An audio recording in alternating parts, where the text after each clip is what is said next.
when it comes to rating things, you get either really good stories, and then you get the really bad ones, and then you also get the ones in between. Not only does this apply this with books, it also applies with fan fiction. Anyway, hi guys, it is me, SearingSorrow, and I'm here with another bad fan fiction rating, and today's another episode, part 3 of Sonic, the Sonic X Seinfeld. So we're getting into chapter 3. Alright, let's get to it. Skeet, skeet, skeet, skeet, skeet! Exclaimed Dale Earnhardt Sr., the imitator, as he shot a heavily load of semen off the Broadway bridge! Ew! Wow! His adrenaline began to flow. He had just recently faked his death by making a rehearsed right turn in the middle of a corner clockwise race around Daytona Speedway. Wow. But he was fed up with it all. He didn't want his demise to just be an illusion. Okay. He threw himself off the cold beams of the Broadway Bridge towards the harsh water of the Harlem River below. Nothing mattered to him. Dale was thoroughly shaken by the realization of the godlessness of American Empire. Okay. Wow. In his heart, he still loved his son, his wife, his family. But as he raced toward the cold sludge, the arteries that part of the soulless pearl of former New Amsterdam, he carried with him only one thought. Will he live to see his cursed seed fuse with the New York waters, or will he be the victor in his final race? Good question. Time to get going. A train passed over the bridge as Dale Earnhardt Sr.'s body crossed the axis of the bridge surface. The moment at which he and the 7th Avenue line of the New York City Transit Authority were perpendicular, and Earnhardt's eventual corpse was within plain view of the tram's passengers, was brief, but a watchful few bore witness nonetheless. Yikes! Okay, that was a long-ass sentence. I'm not sure what to say about that. Okay, then. Among the witnesses, a pair of FBI agents is tasked with keeping track of Dale after his Daytona 500 theatrics. They listened for the damning crack as his body collided with the surface of the river below. They heard nothing, but acted on their assumptions anyway. Because that's what they should do. Okay. Let's just say that, y'all. Okay? Let's just say that. One flipped open a phone, dialed a number, and placed it by his left ear. One ring passed, then two, then an answer. "We weren't in time to stop him," the agent said. The voice over the phone replied after a moment of silence. "Be sure you recover the body first. Let's not make this more complicated than it has to be." Okay. Wow. In the next car over, further from the front, Jerry and the gang were nestled, passing time on their way to Jerry's 81st Street apartment in downtown Manhattan. "Something foul is in the air here," mumbled Benito Mussolini. He said it quietly, almost as if under his breath. But certainly everyone could hear him, though little attention was paid to the statement. "'Cause we don't care!" "'Cause, dude, nobody cares, man!" No, seriously, no one cares. George was doing a crossword puzzle, a variation of grape used to make dry wine. 6 letters, anyone?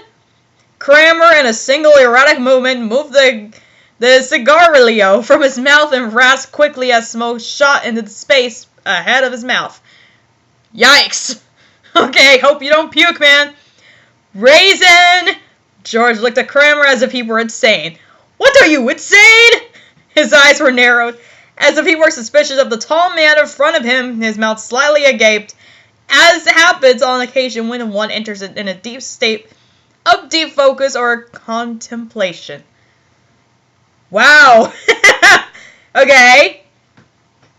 It's about to get good. Or, I don't know. We'll have to see. It's been a bit of a slow start, let's be honest. Kramer was taken aback by the rebuke, but George was Stand fast! Excuse me! And his gaze. A raisin is a grape! What? Well, maybe I think a raisin is kind of technically like a grape, but just a dried grape. At least that's what I heard people say, but I don't even really know if that's true. Nor do I give a crap. What do you mean it's not a grape? Replied Kramer, almost shouting. It's not a grape, asserted George once more. That's why it's called a raisin. If it were a grape, it would be called a grape. But it's a raisin! Well, it's a dried grape, George. Oh, well, that's the point. I told you. I freaking said it. And of course, he don't listen. Like, dude don't even listen. Bitch don't even listen. George stood up, beat red, breathing loudly, newspaper folded and clutched in his hand. It's not a grape! If you ask something that they had any dry grapes, they think you are crazy. You'll be hauled off of the Happy Hotel, and they will never let you out. Your goose would be cooked. You'd never know the light of any day, of the day again. Raisins aren't grapes. Raisins aren't grapes. George was shouting at the top of his lungs. He could be heard from several cars down either direction. Yikes! Kramer raised his voice as well, but not quite as loud as George. Well, how do you make dry wine, George? You gotta use dry grapes. What? George was practically on the brink of having an aneurysm. Oh, shoot! He continued screaming, Raisin isn't the answer! You can't make wine out of raisins! This sort of meltdown was tragically coming around among small penis men such as George Costanza. Amy chimed in, You can make wine out of raisins! Yeah, agreed Elaine. Sonic's blood rose to a simmer. He repeated to himself in his head, Shut the F up, Amy! Shut the F up, Amy! But he wasn't going to hit her here. Not where everyone can see. Shut up! howled George. It's not raisins! Get me out the veranda! God, shoot! Why does this George from low-key remind me of George from Thomas? And George in that one, he was a massive jerk! No, seriously, if you, George the Steamroller, he was a ratchet rat. He was a massive jerk. He was an a-hole, and I think I'm not the only, I mean, if you guys have seen that show back in the days when the classic series became a thing, and that, I'm not the only one here who hated him. I'm like, dude, shut up. Get your chill game on. Good Lord.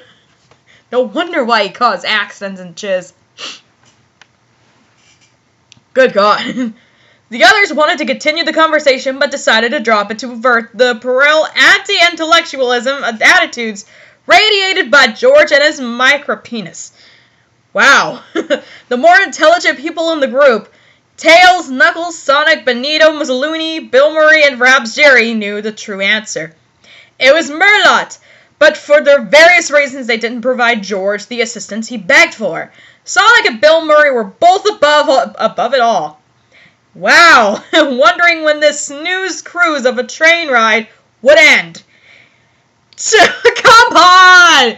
You should have talked to the train! Talk to the train!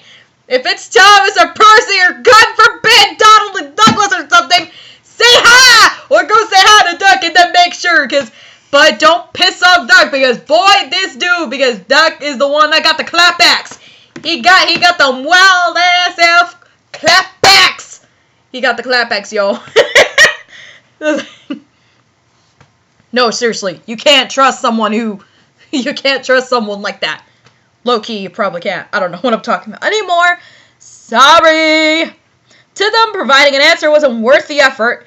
Jerry and Two Deuce were both distant to the conversation as well, though because their focus was momentarily far away from their earthly positions at that moment. Okay, then. Tails and Knuckles refrained out of religious principle. They were engaged in prayer and felt no obligation to correct the will of Allah, to leave an unbeliever to the blind.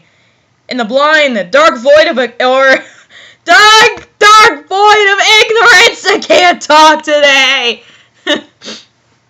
Good God. What? This is how this episode's gonna be. Me just slipping up my words in that, Chiz. Okay? But if there's any more funny parts, I feel like this is a bit slow. Okay? If George were more of a virtuous man, maybe he could compose himself in such a way that demanded the respect of men of the Holy Book.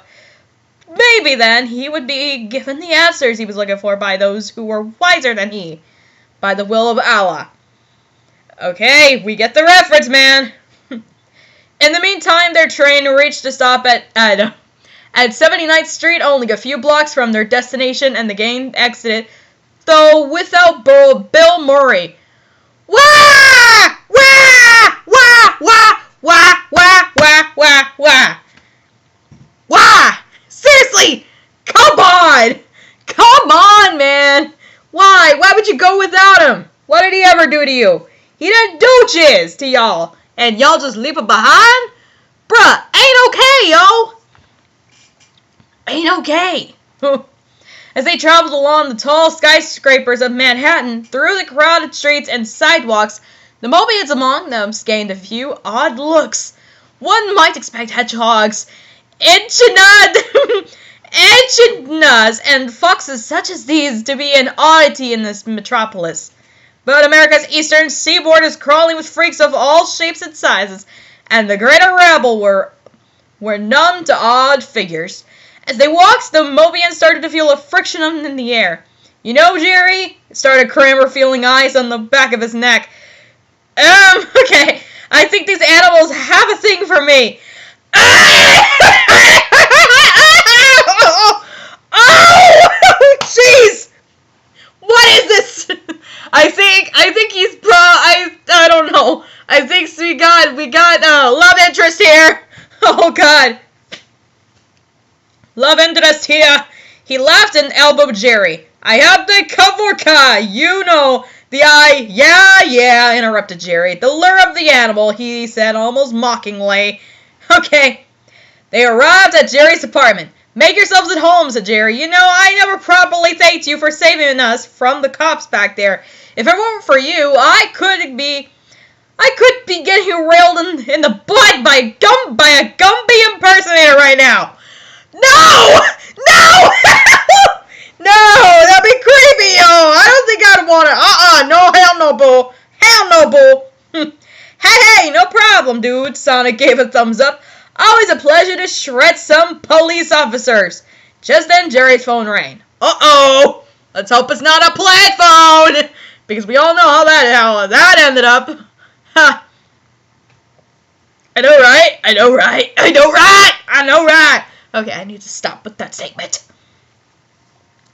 Okay. He answered. A series of unassuming standard phone call manner retorts followed. The standard potpourri of uh-uhs and yahs and occasional really. Jerry delivered a sorry to hear that, thanks to letting me know, and said his goodbyes. He turned to Kramer, George, and Elaine and spoke. Our friend Landon committed suicide. The gang was shocked. George and Elaine exclaimed simultaneously. What? Yeah, followed George. Jumped off the Broadway bridge earlier today. That's crazy, replied Elaine. They said the funeral is tomorrow. That soon? Asked George. Strange. We should all go together and pay our respects to the departed, said Knuckles, prompting Kramer and Amy to nod in agreement. If you all insist, said Jerry. The gang settled an apartment. They managed to tune the radio to the Alex Jones show and got comfortable. Okay. Okay. Honestly, on a whole, if there was any funny parts in this, it was probably a little slower than expected, but I'm not gonna go on a reach in that, because of course we got already plenty of those in the first 2 episodes of this. But we got one more chapter, which is chapter 4, and then after that, it'll be a review for the story. Someday. Someday. Never. Forget I ever said that. But anyway, hope you guys enjoyed that, and I will see you guys next time. Bye, guys!